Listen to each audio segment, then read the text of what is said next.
never had another episode like that until the week I was diagnosed. I was sitting in the office and I started feeling that fear and that anxiety and that feeling again, and then I had what they call a grand mal seizure, where your whole brain just freaks out and you lose consciousness. And so I went to the hospital, and that's where they ran the scan, and they found a really big fuzzy mark in my brain. And of course 2020, I'm like, wow, of all the things to happen during such a crazy year, you just told me I might have a brain tumor. I'm only 24, this isn't supposed to happen.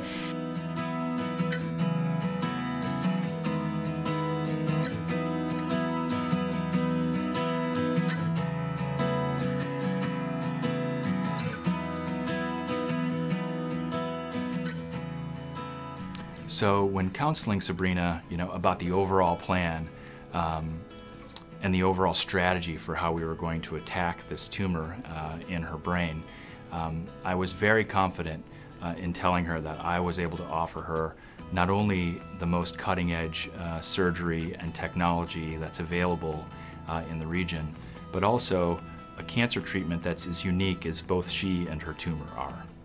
We took her to the operating room to do a very aggressive so-called supratotal resection to remove the tumor as well as all of the temporal lobe around it. We used all the cutting-edge technology that we have available at UC San Diego, including our intraoperative MRI scanner. And with this, it allowed us to achieve a very aggressive resection. As a result of that, because she has such a small amount of residual tumor cells left, she has not had to undergo follow-up chemotherapy or radiation. She's only required surveillance imaging.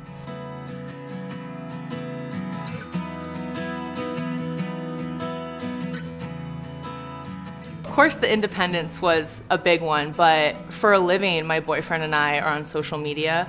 We have a YouTube channel, and my boyfriend builds and modifies cars, and I'm the back end of the business. So I'm in the office with him every single day, helping come up with content ideas, whether it's like driving the cars, or we do a lot of videos of him teaching me how to drive these types of cars that are one-of-one builds that he spends a year building. If you see it from the angle, it looks so much better because you can see the wheels with it too. Okay.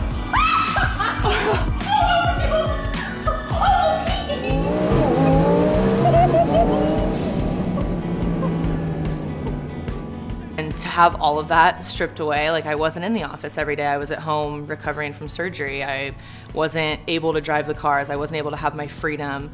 To now have that back and be able to be back at that, I think back to when I was first out of surgery and I was like, my life is never gonna be the same, everything's changed, it's back to normal.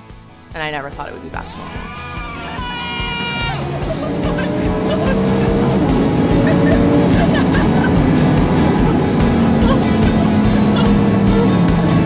Let my poor soul relax. Don't crawl on the ground. Come on, it wasn't that bad. All right, well, that was a video I've been wanting to do for a pretty long time. And will never happen again. There's this paradox because she's, a young, healthy, vibrant person who does not appear ill, and I need to perform an extremely aggressive, high-risk operation on her to be able to give her the best outcome. And this is the challenge when you're treating these lower grade tumors, because the low grade tumors tend to occur in younger patients. They tend to occur in younger patients, and they occur in areas that are so-called eloquent or language related or motor related or vision related or all the above.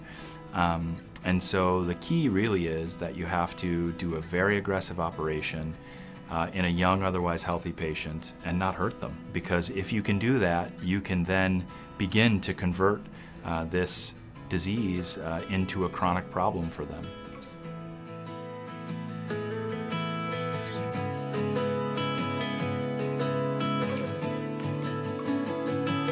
There are some mutations that predispose patients to getting brain cancer.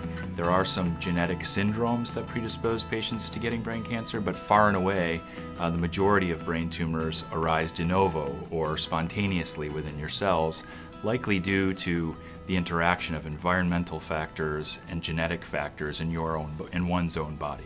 I think we're very much on the forefront of new treatments, effective new treatments, whether those are genetic-based therapies or whether those are immunologic therapies.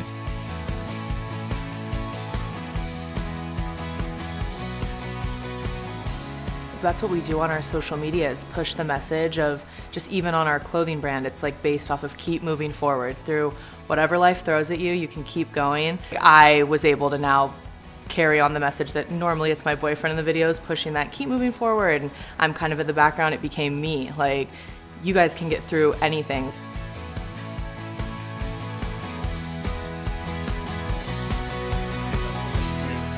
And you beat cancer, but give a thumbs up for Sabrina because you beat cancer. Give it a thumbs up, I tried really hard. See you guys tomorrow.